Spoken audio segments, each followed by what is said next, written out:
Spider-Man, I love that people are having a collective escapist experience in mass. You know, that's fun. It's fun to be a part of that joy for people. Do you sneak into the back of the theaters and watch them have fun? I have. Doing the two pictures in between prepare you to jump back into the giant machinery of doing a fourth movie? Yeah, it's great. And does it change your perspective? Is it different going in, or? Well, it's always different. I mean, you know, each movie's different. We evolve as people, right. All of that. How do we press this? How do we make it more exciting, more fun? How do we evolve the character and make it a rich story? And how do I make it interesting for myself to go do something else? I'm going to try and make it more intimate, find the heart of what made Spider-Man great originally in the comic books. I'm going to try and return to the central core of the character that I fell in love with. And in that way, I'll try and make it better. Try and make it the best of the bunch.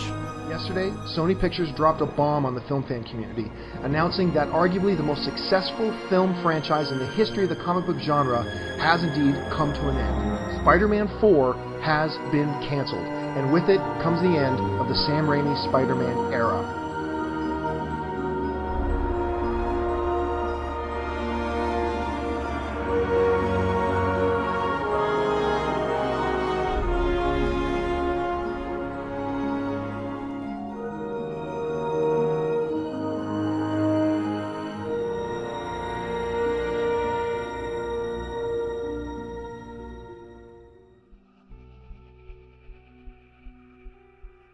It was heartbreaking.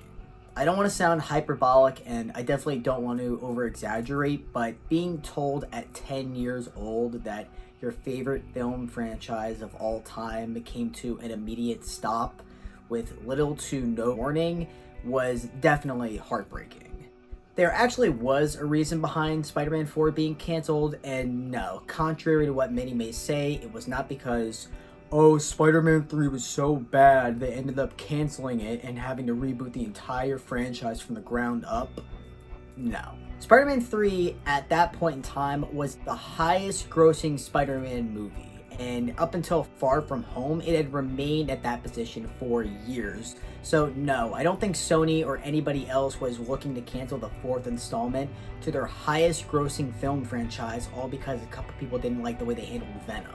The real reason why Spider-Man 4 fell through was because Sam Raimi, the director of the original Spider-Man trilogy, he wanted Spider-Man 4 to be the best Spider-Man film at that point in time. And he wanted to make up for the sins of Spider-Man 3 and avoid a behind-the-scenes situation similar to Spider-Man 3, but none of the scripts that he was being given were fulfilling that vision.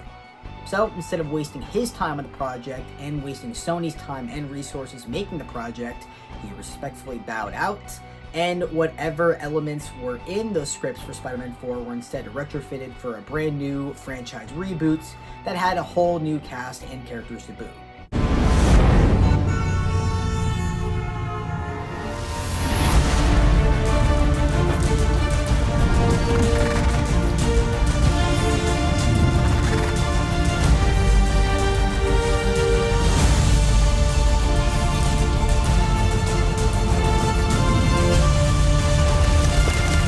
We all have secrets.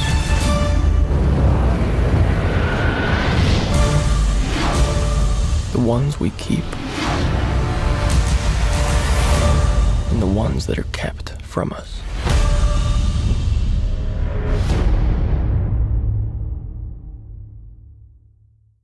And I know that I've painted myself as this giant Raimi Spider-Man fan, and I definitely am, so I don't want my review of this movie or my review of The Amazing Spider-Man 2 to sound biased, but I feel like this whole middle Amazing Spider-Man franchise didn't really have a true opportunity to stand on its own. I mean, you gotta keep in mind that by 2012, the MCU, for example, had been going 4 years strong, and that all led up to the Avengers, the biggest comic book movie at that point in time. And if there was anybody that was thinking about any Marvel superhero character on screen, I doubt it was Spider-Man anymore. Not to mention, but a couple weeks after The Amazing Spider-Man was released, The Dark Knight Rises, the sequel to The Dark Knight, had come out and blew a bunch of people's expectations away. So The Amazing Spider-Man coming out right in between those two movies was definitely not the right place or the right time. In other words, it was just a really weird time to be a Spider-Man fan. And being me, who was as attached to the Raimi Spider-Man trilogy as I was, going into this new film and having no real attachment to any of these new people coming in and making this movie, it definitely soured my opinions on this project at the time of its release. And I got to say that out of all the movies that I'm going to be reviewing for this retrospective, this is probably the one where my opinion has changed the least since I first saw it. Now, that's not me saying that I hate the film. I don't hate this movie. I feel like it being a reboot, it doesn't really take too many opportunities to differentiate itself or try to feel all that different from the Sam Raimi Spider-Man trilogy, especially the first Sam Raimi Spider-Man movie. This film constantly gets criticism for being yet again another origin story, and I'd be lying if I said that I wasn't one of those people with that criticism.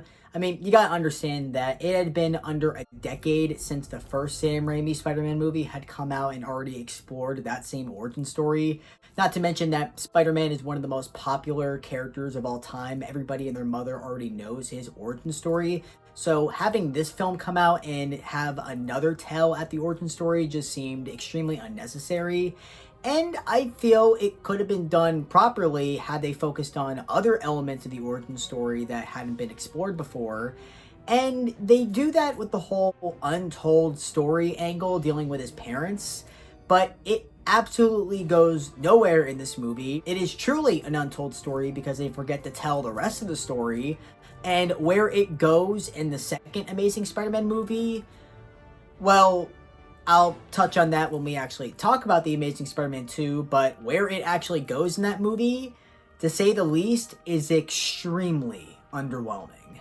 But no, we dropped that plot line that could have a lot of really cool potential in favor of seeing stuff that we haven't seen a million times before, like Uncle Ben dying. I get it, you're redoing the origin story of Spider-Man. Some things are gonna feel familiar and are gonna seem similar. You have to have a moment where he gets bitten by the spider. You have to have a couple scenes where he's learning to use his powers. You gotta kill off Uncle Ben at a certain point. Bruh. That's all fine and good, I get that. But where I cross the line is when you're taking straight plot beats from the previous films in the previous franchise. And that is constantly something I am saying whenever I sit down to watch this movie.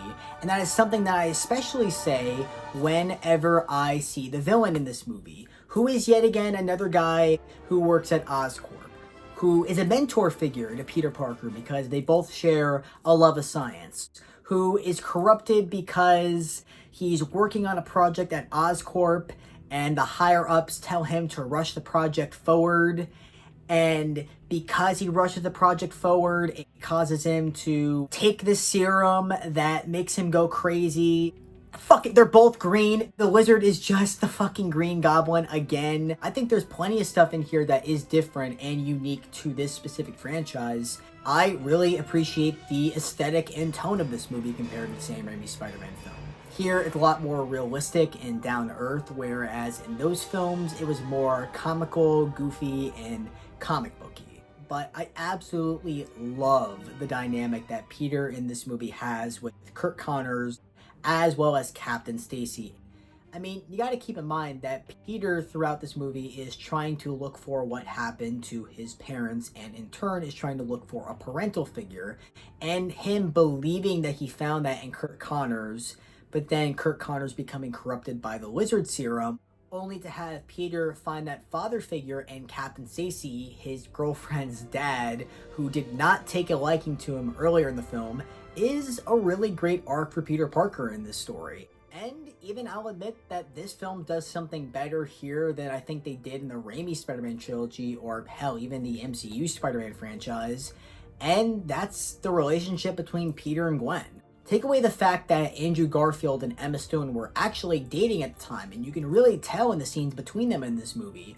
But I just think that the characters themselves are written really, really well. Speaking of Peter Parker, this film often gets criticism by fans in particular on this interpretation of Peter.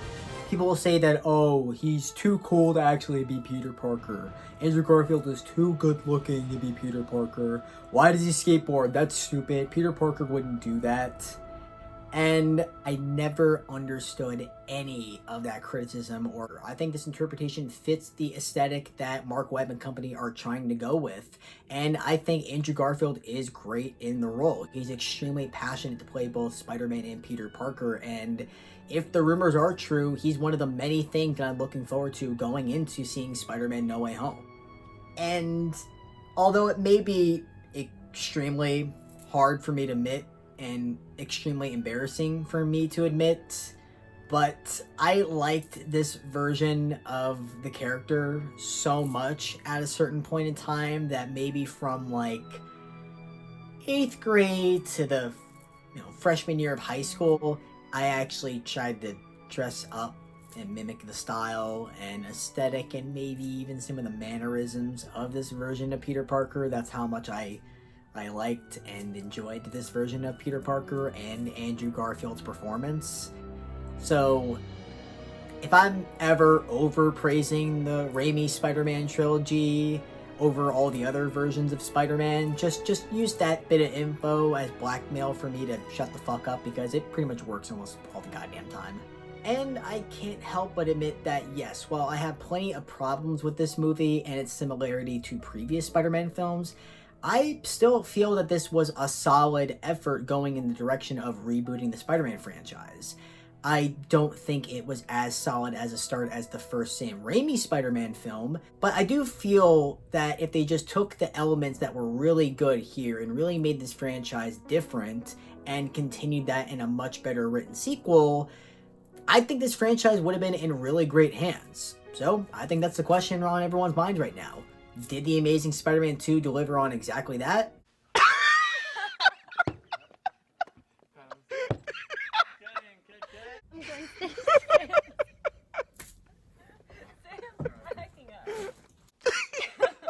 We got it under control. Do you have any idea what you really are?